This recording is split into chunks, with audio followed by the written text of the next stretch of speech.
नमस्ते। क्लास 10 को जियोमेट्रीबाट क्वेसन रहेछ। यो क्वेसन धेरै दिनदेखि हामी कहाँ थियो हैन। लगभग मलाई 2-4 जनाले पुनः सोधिसक्यो हैन। क्वेसन निकै राम्रो छ र निकै इम्पोर्टेन्ट पनि छ क्वेसन। यो क्वेसन प्राय एसएलसी मा आउँछ। यस्तै क्वेसन आउने हो। र जस यो क्वेसन चाहिँ एकदम भनौं न टप लेभलको क्वेसन हो। यसलाई चाहिँ इजी क्वेसन भन्न मिल्दैन। के रहेछ क्वेसन हेरौँ है। भन्दै छन् इन अ ट्रापेजियम हैन, एउटा ट्रापेजियम रहेछ RMPS। इफ RM र SP के छ प्यारलल छ हैन, र U के छ मिड पोइन्ट अफ MP हैन, जुन हाम्रो MP भन्छ त्यसको मिड पोइन्ट के हो U हो भन्दै छन्। अब भन्दै छ प्रुभ दैट RUS जुन ट्रायंगल हाम्रो बन्छ हैन, त्यो चाहिँ ट्रापेजियमको आधा हुन्छ भनेर देखाउन भन्दै छ। सो हामी भनेको कुरा पहिला कोरौँ के भनेको रहेछ है। सो पहिला एउटा ट्रापेजियम भनेको रहेछ हैन। सो हामी एउटा ट्रापेजियम कोर्छौँ पहिला त है। एउटा ट्रापेजियम कोरौँ।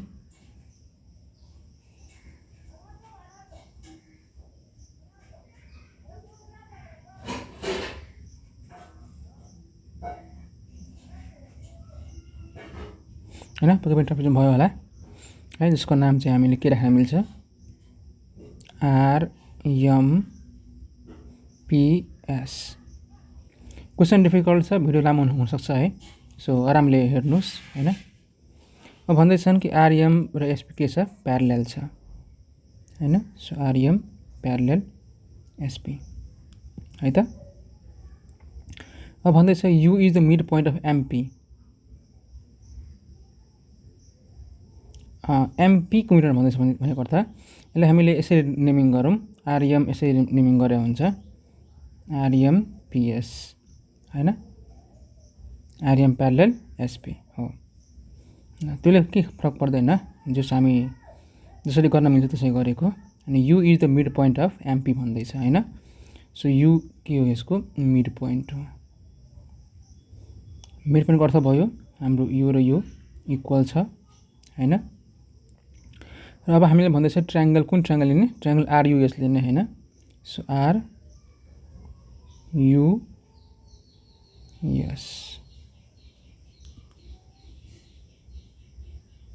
हैन। हाम्रो जुन यो ट्रायंगल भयो, मैले यता पनि कोड दिए एकपल्ट।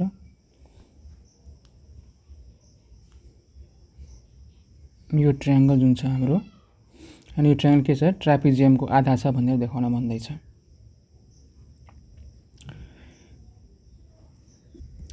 जियोमेट्रीमा सर्वप्रथम हामीलाई के कुरा दिएको रहेछ हैन, त्यो कुरालाई हामीले विशेष ध्यान दिनुपर्ने हुन्छ है। सो पहिलो कुरा हामीलाई यहाँ दिएको रहेछ RM र SP के छ प्यारलल छ है। सो प्यारललबाट हामी के कुरा गर्न सक्छौं त हैन। जहाँ एरिया कुरा गर्छ त्यहाँ प्यारललमा के कुरा हुन्छ। पक्कै पनि हामी एउटा थ्योरम पढाछौं हैन कि यदि सेम बेस छ हैन र सेम प्यारलल लाइन बीचमा छ भने तिनीहरुको ट्रायंगलको एरिया के हुन्छ बराबर हुन्छ। त्यस्तो कुरा हामी पढ्दै छौं हैन। सो हामी त्यो प्रोपर्टी युज गर्छौं हैन। अर्को प्रोपर्टी छ हामीलाई U is the mid point भनेका छन्। सो मिड पोइन्ट भनेको अर्थ के बुझ्छौं हामी हैन, कि त साइड इक्वल होला हैन। सो साइड हामीले इक्वल देखाइसक्यो यहाँ हैन। अर्को एउटा प्रोपर्टी छ मिड पोइन्टको हैन। यदि त्यो ट्रायंगलको बीचमा पर्यो भने हैन त्यो मेन्टेन हुँदो रहेछ हैन। जस्तै एउटा के भन्छन् एउटा ट्रायंगल कोरौँ हामीले हैन। यदि हाम्रो यो मिड पोइन्ट हो भने हैन, यदि यहाँबाट मैले लाइन ताने भने हैन, यो के हुन जान्छ मेडियन हुन जान्छ है। र मेडियनको काम के हो यो भाग र यो भागलाई इक्वल गरिदिन्छ हैन। सो हामी ती प्रोपर्टीहरु यसमा युज गर्ने छौं है। सो हामीले के कुरा दिएको हुन्छ क्वेशनमा हैन, त्यो कुरालाई हामीले विशेष ध्यान दिनुपर्ने हुन्छ। र हामीले दुईटा दिएको रहेछन्, एउटा मिड पोइन्ट दिएको छ, अर्को प्यारलल दिएको छ। दुवैको प्रोपर्टी के छ थाहा पाइसक्यो हामी त्यही प्रोपर्टी हामी यसमा युज गर्छौं। अब हामीले भन्दै छन् कि यो ट्रायंगललाई हैन यो ट्रापेजियमको आधा छ भने देखाउनुहोस्। आधाको अर्थ तपाई कसरी बुझ्नुहुन्छ, जस्तै मानौं यो एउटा रेक्टेंगल हो र यो एउटा डायगोनल हो हैन। भनेपछि यो के भयो यो ट्रायंगल भयो एउटा हैन, पक्कै पनि हैन। ABCD मा के भयो यो BCD के भयो यो ट्रायंगल भयो हैन। अब म तपाईलाई भन्छु यो रेक्टेंगलको हैन यो ट्रायंगल आधा छ यो देखाउनुहोस्। यसको अर्थ तपाईँ के बुझ्नुहुन्छ? पक्कै पनि यो भाग र यो भाग इक्वल छ भने देखाउनु पर्यो, अनि यो आधा भयो हैन। सिम्पल कुरा छ हैन, बुझ्नुभयो होला हैन। यदि हाम्रो यो ट्रायंगल दुईटै इक्वल भयो भने यसको अर्थ के भयो? यो ट्रायंगल हाम्रो के छ? आधा हो। यो रेक्टेंगलको हैन, सिम्पल कुरा हो यो हैन। एकछिन सोच्नुस्, पक्कै पनि बुझ्नुहुन्छ होला है। ल भनेको अर्थ हामीले यस ट्रापेजियममा पनि हैन, हामीले यो ट्रायंगल हैन यसको आधा देखाउनु भन्दैछ भनेको अर्थ हामीले यो ट्रायंगललाई हैन यो भाग र यो भाग यानी कि जुन बाँकी बचेको भाग छ हैन त्योसँग बराबर गरिदियो भने हाम्रो कुरा प्रुभ हुन्छ। जस्तै मानौँ यही ट्रायंगलमा, यही रेक्टेंगलमा हैन, मानौँ यहाँ पनि यहाँ यस्तो प्लेन हुन्थ्यो भने यस्तो केसमा हामीले के गर्नुपर्ने थियो हैन, अनि यसको नाम O भयो भने हामीले यो ट्रायंगल यदि हामीले रेक्टेंगल आधा देखाउनु पर्ने छ भने यसको अर्थ भयो कि हामीले यो ट्रायंगललाई यो र यो ट्रायंगलसँग इक्वल देखाउनु पर्ने छ हैन। सिम्पल कुरा हो यो, एकपल्ट सोच्नुस्, बुझ्नुहुन्छ पक्कै पनि हैन। सो हामी यहाँ त्यही गर्छौं हैन। हामीले के गर्छौं? यो ट्रायंगललाई हैन, ट्रायंगल RUS ट्रायंगललाई के गर्छौं? यो भाग र यो भागको समसँग, जोडसँग हैन इक्वल देखायो भने हाम्रो कुरा प्रुभड हुन्छ है। लेख्न त धेरै भयो हैन, तर अब गर्ने चाहिँ कसरी? हेर्नु, हिसाब तसमा गाह्रो हुन्छ जसमा तपाईको त्यसमा आइडिया लाग्दैन क्या। तर जब एकपल्ट आइडिया लागिहाल्यो भने त्यो हिसाब अति नै सजिलो हुन्छ ज्योमेट्रीको। अब हेर्नुस् त, हामीले यो ट्रायंगललाई मैले भनिसके कि यसलाई चाहिँ हामीले योसँग इक्वल र योसँग इक्वल गर्छौं समसँग। तर कुनै पनि हालतमा भन्नु त यो के भन्छ, यो ट्रायंगल अथवा यो ट्रायंगलसँग इक्वल हुन सक्छ? हुँदैन क्या। न त यो MP र RS प्यारलल छ, न त केही छ। सो हैन, हामीले यसलाई चाहिँ यो दुवैसँग इक्वल कुनै पनि हातमा गर्न सक्दैनौं क्या हैन।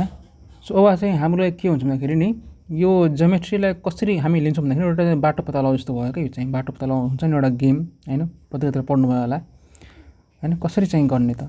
सो अब चाहिँ हामीले यो ट्रायंगलको इक्विभ्यालेन्ट भाग के हो हैन, अथवा योसँग इक्वल वाला भाग हैन, अथवा यो जुन दुईटा सानो सानो ट्रायंगल छ हैन, यो दुवै ट्रायंगलको कुनसँग इक्वल हुन्छ त हैन, त्यो खोज्नु पर्यो हो। अब हेर्नुस् त, यदि मैले मानौँ यहाँबाट कन्स्ट्रक्सन तान्दिए भने हैन, यस्तो अवस्थामा जुन हाम्रो माथिको एंगल थियो, ट्रायंगल थियो हैन, ट्रायंगल RUM हैन, यो जुन ट्रायंगल थियो हाम्रो, यो ट्रायंगल के हुने भयो? यो ट्रायंगलसँग इक्वल हुने भयो। कसरी? हेर्नुस् त मजाले हैन। यस्तो छ हाम्रो अनि यो मिडियन दिएको छ, यसरी के भयो? मिड पोइन्ट छ, मिडियन भयो हैन। सो यो ट्रायंगलसँग इक्वल भयो हैन। सो त्यसरी के हुने भयो? माथिको यो ट्रायंगल र तलको ट्रायंगल UPR के हुने भयो? इक्वल हुने भयो।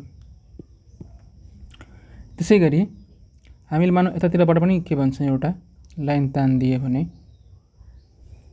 हैन, यस्तो अवस्थामा जुन हाम्रो तलको ट्रायंगल थियो, ट्रायंगल UPS हैन, यो ट्रायंगल के हुन सक्छ? योसँग इक्वल हुन जान्छ हैन त। दुईटा कुरा भयो हैन। हाम्रो माथिको ट्रायंगल चाहिँ योसँग इक्वल भयो हैन, र तलको यो ट्रायंगल चाहिँ हाम्रो योसँग इक्वल भयो। अब हामी यो प्रोपर्टीहरुलाई युज गर्छौं। के भयो त्यो चाहिँ म लेखिहाल्छु है, किनभने सजिलो हुन्छ। ल मैले लेखिसके हैन। मैले त्यही लेखेँ, त्यही माथिको यो ट्रायंगल र तलको यो ट्रायंगल के छ, इक्वल छ भनेर लेखेँ हैन। किन इक्वल भयो? दुईटै के हो? मिडियन हो हैन। मिडियन भएकोले गर्दा रिजन तपाई मिलाएर लेख्नु होला। मिडियन भएकोले गर्दा के भयो? इक्वल भयो। त्यसैगरी यो पनि योसँग इक्वल भयो। किन इक्वल भयो? मिडियन भएकोले गर्दा हैन। यो के हो? मिड पोइन्ट ट्रायंगलको हैन, ट्रायंगल SPM मा के हो हैन, SPM ट्रायंगल जुन हाम्रो छ, SPM ट्रायंगल, यसमा के छ? यो मिड पोइन्ट हो, जसले गर्दा S बाट जुन लाइन तान्यो यो हैन, त्यो के हुन गयो? मिडियन हुन गयो। र मिडियनले के गर्छन्? ट्रायंगलले आधा गर्छन् हैन। सो यसरी हाम्रो यो दुईटैको लागि हाम्रो सेम रिजन हुने भयो है। अब हामी अर्कोमा आऊ, अर्को प्रोपर्टीतिर। अर्कोपट्टि प्रोपर्टी हेर्छौं भने हाम्रो के थियो? प्यारलल लाइन थियो हैन, एउटा मिडियन थियो र के थियो? प्यारलल लाइन थियो हैन। अब मलाई भन्नुस्, यो प्यारलल लाइनमा हैन कुन यस्तो ट्रायंगल छ जुन चाहिँ सेम बेसमा छ हैन, र बिट्विन सेम प्यारलल लाइन छ? पक्कै पनि हैन, पक्कै पनि हाम्रो जुन यो ट्रायंगल छ RSP हैन, यो ट्रायंगल र अर्को यो MSP, यो दुवै के छ? सेम बेस यसमा छ हैन र बिट्विन सेम प्यारलल लाइन छ हैन मजाले देखिन्छ होला एकपल्ट हेर्नु मजाले हैन जुन छ नि प्यारलल लाइन तालेको त्यो ट्रायंगल के छ सेम बेसिस पिसमा रहेछ हैन जस्तो कुन ट्रायंगल भयो त्यो ट्रायंगल नाउँ लेखे triangle RSP is equals to triangle MSP किन भयो सेम बेस छ के छ बेस सेम बेस छ SP र between same parallel line SP and REM रहेछ हैन त सो यही अब हाम्रो हिसाब सकियो अब हामीलाई सिर्फ जोड घटाउ गर्नुपर्ने छ अब हेर्नुस् हामीले यो RSP त लेख्यौं हैन तर हामीलाई प्रुफ के गर्नुपर्ने छ RUS हैन हामीलाई के आइरहेछ RSP आइरहेछ हैन सो RSP ले हामीले कसरी RUS बनाउने हामी त्यो विचार गरौँ जोड घटाउ गरेर है हेर्नुस् ट्रायंगल RSP लाई ध्यान दिएर हेर्नुहुन्छ भने RSP लाई हैन यसमा के भाग धेरै छ त RUS भन्दा पक्कै पनि हैन ध्यान दिएर फिगरमा हेर्नु होला RSU मतलब RUS जुन हाम्रो ट्रायंगल छ हैन नीलो खाले यसमा र अर्को ट्रायंगल RSP हैन तलपट्टिमा के कुरा भाग कमन छ त पक्कै पनि हाम्रो यो भाग के छ कमन छ हैन भनेपछि हामीले यो भाग यसबाट घटाइदिए र यो भाग जोड दिए भने हैन हाम्रो ट्रायंगल RUS बन्छ पक्कै पनि हैन सो हामीले यो भाग घटाउन चाहन्छौं हैन सो यति भाग मात्र SP र यो यति मात्र घटाए चाहिँ हुँदैन हैन यो पनि सिंगल ट्रायंगलमा रहेछ एउटा छ नि सिंगल ट्रायंगल हाम्रो यत्रो हैन हामी त्यही गर्छौं हामी के गर्छौं हामी ट्रायंगल RSP बाट हैन लेख्दै जाउँ न सजिलो भइहाल्छ ट्रायंगल RSP बाट हामी के घटायौं ट्रायंगल UPS अथवा SPU भनौं न ट्रायंगल SPU हम के गर्यौं माइनस गर्यौं ध्यान दिनु होला यति ट्रायंगलबाट हामीले के गरेछौं यो भाग घटाइदिए त्यसै अब हामीलाई यति भाग बच्यो हैन त अब हामीले यो भाग पनि जोड्नु पर्छ यसमा अघि भने जस्तै यति भाग मात्र जोडेर त हुँदैन हैन यो पुरै ट्रायंगल एउटा रहेछ हैन र हामीले यसमा पनि हैन SPU घटाउँदाखेरि हामीले यो भाग माइनस गरिसकेका छौं अलरेडी हैन सो हामीले यो भाग जोड्नु पर्यो फेरिबाट हैन मतलब क्यान्सल आउट हुन्छ नि त हैन त्यसरी के सो यसमा हामी के जोड्छौं ट्रायंगल RPU है मैले के जोडे के घटाए हैन त्यो चाहिँ ध्यान दिनु होला हैन र बुझिएन भने एकपल्ट मजाले सोच्नु होला हैन बुझिन्छ हैन यति घटाएपछि ठ्याक्क हामी यसलाई चाहिँ हैन ट्रायंगल RUS लेख्न मिल्छ फिगरमा ध्यान दिएर हेर्नु होला यो RSP बाट SPU घटाउनु होला र RPU जोड्नु होला भनेपछि हामी ठ्याक्क के बन्छ हामीलाई हाम्रो ट्रायंगल RUS बन्छ है अब हेर्नुस् यो घटाउने कार्यक्रम एकतिर मात्र गरेर त हुँदैन दुवैतिर गर्नु पर्यो हैन सो मैले यो बराबर हैन यहाँ लेखे फेरि र यतातिर हामीले के थियो ट्रायंगल MSP थियो हैन MSP मा पनि हामीले सेम घटाउनु पर्यो दुवैतिर घटाउनु पर्छ हामीले जहिले पनि हैन SPU माइनस RPU चाहिँ प्लसमा रहेछ हैन RPU है अब यतातिर हाम्रो ट्रायंगल त बन्यो यतातिर चाहिँ के भयो है यतातिर अब चाहिँ हामीले यो MSP लाई ब्रेक डाउन गरौँ यो MSP जुन ट्रायंगल छ EMSP ठुलो ट्रायंगल हैन यो ट्रायंगलमा कुन भाग मिलेर बनेको रहेछ त हैन पक्कै पनि दुईटा सानो भाग देखिन्छ हैन हामी त्यही लेखौं है ध्यान दिनु होला मैले यहाँ कलर चेन्ज गरिदिए बुझिन्छ यो MSP लाई हामीले के गरिरहेका छौं ब्रेक डाउन गरिरहेका छौं MSP लाई हामीले के लेख्न मिल्छ ट्रायंगल MSP लाई हैन ट्रायंगल SPU लेख्न मिल्छ एउटा SPU प्लस SMU हैन ट्रायंगल SMU लेख्न मिल्छ पक्कै पनि यति भयो बाकी कुरा हाम्रो सेम छ triangle SPU plus triangle RPU अब हेर्नु होला यो SPU भयो हैन कट क्यान्सल आउट हुन्छ यतापट्टि हाम्रो ट्रायंगल RUS छ र यतापट्टि हामीलाई हेर्नुस् अब यो एसएमयु बराबर हामीले के आछ यहाँ ट्रायंगल एसपीयू छ। त्यसैगरी आरपीयू बराबर के आएको छ आरएमयू हैन ट्रायंगल आरएमयू यति भयो। अब फिगर हेर्नुस् ध्यान दिएर हामीले भनेको कुरा प्रुफ भयो कि भएन हेर्नुस् त आरयुएस एकैछिन यहाँ लाइन मेटिसक्यो आरयुएस बराबर के आयो त एसपीयू एसपीयू भनेपछि तलपट्टिको भाग भयो तलको ट्रायंगल र आरएमयू भनेको माथिको ट्रायंगल भयो। अघि त्यो रेक्टेंगल भने जस्तै हैन यहाँ रेक्टेंगल थियो हैन यो भागी भाग इक्वल भयो हैन त्यो पनि बराबर भयो हैन। तर पनि तपाई एक स्टेप गर्न चाहनुहुन्छ भने हैन नभए यति सोले पनि तपाईको हिसाब चाहिँ कम्प्लिट भयो क्या हैन। तर पनि तपाईले भनेकै कुरा देखाउन चाहनुहुन्छ जुन भनेको छ नि हैन त्यो कुरा भनेको देखाउन चाहनुहुन्छ भने यसले फर्दर एक स्टेप गरौँ हैन यति बराबर भयो हैन। अब हाम्रो चौथो नम्बरमा आउँ। चौथो नम्बरमा हामीले triangle RUS plus triangle SPU plus triangle RMU बराबर ट्रापेजियम के आरएमपीएस आरएमपीएस लेख्न मिल्छ मजाले हैन। हेर्नुस् त मैले के गरेको छु सब भाग जोडेको छ हैन आरयुएस जोडे यो भाग जोडे त्यहाँदेखि यो भाग जोडे र यो तल भाग पनि जोडे हैन। सो पुरै के भयो एउटा ट्रापेजियम भयो हैन त्यही लेखेको छु है। यसको रिजन तपाईलाई मन लाग्यो हैन यसको रिजनमा चाहिँ तपाईले होल पार्ट एक्जियम लेख्न मिल्दो रहेछ यसको रिजनमा हैन होल पार्ट एक्जियम लेख्न मिल्दो रहेछ है। अब हेर्नु होला यो एसपीयू र आरएमयू लाई हैन के आछ हामीलाई हैन योसँग बराबर आएको छ हैन। सो हामीले यसको ठाउँमा हैन यो लेख्न मिल्नु पक्कै पनि हैन। सो यो पहिलाको यो लेखौँ हैन ट्रायंगल आरयुएस यसलाई पनि हामीले के लेख्न मिल्यो ट्रायंगल आरयुएस लेख्न मिल्यो इक्वल्स टु ट्रापेजियम आरएमपीएस हैन त ती भयो।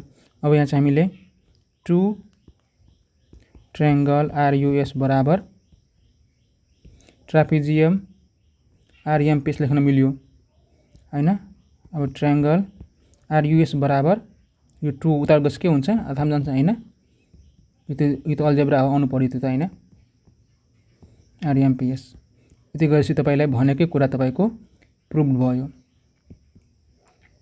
क्वेशन डिफिकल्ट छ यो चाहिँ हैन गाह्रो क्वेशनमा आउँछ यो चाहिँ र के छ भन्दाखेरि क्वेशन गाह्रो भए पनि यो क्वेशन चाहिँ एसएलसी मा आउने गरेछ है त्यो चाहिँ नछोड्नु होला पक्कै पनि बुझ्नु होला भनेर हैन बुझ्नु भयो होला भनेर हामी आशा गरेका छौं है।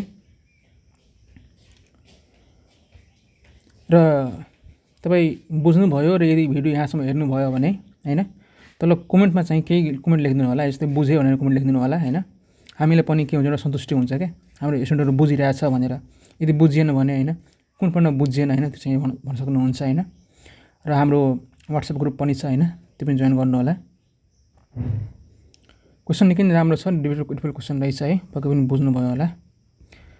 ल तपाई आफ्नो साथीहरुलाई पनि यो क्वेशन शेयर गर्नु होला एकदम राम्रो क्वेशन छ है त।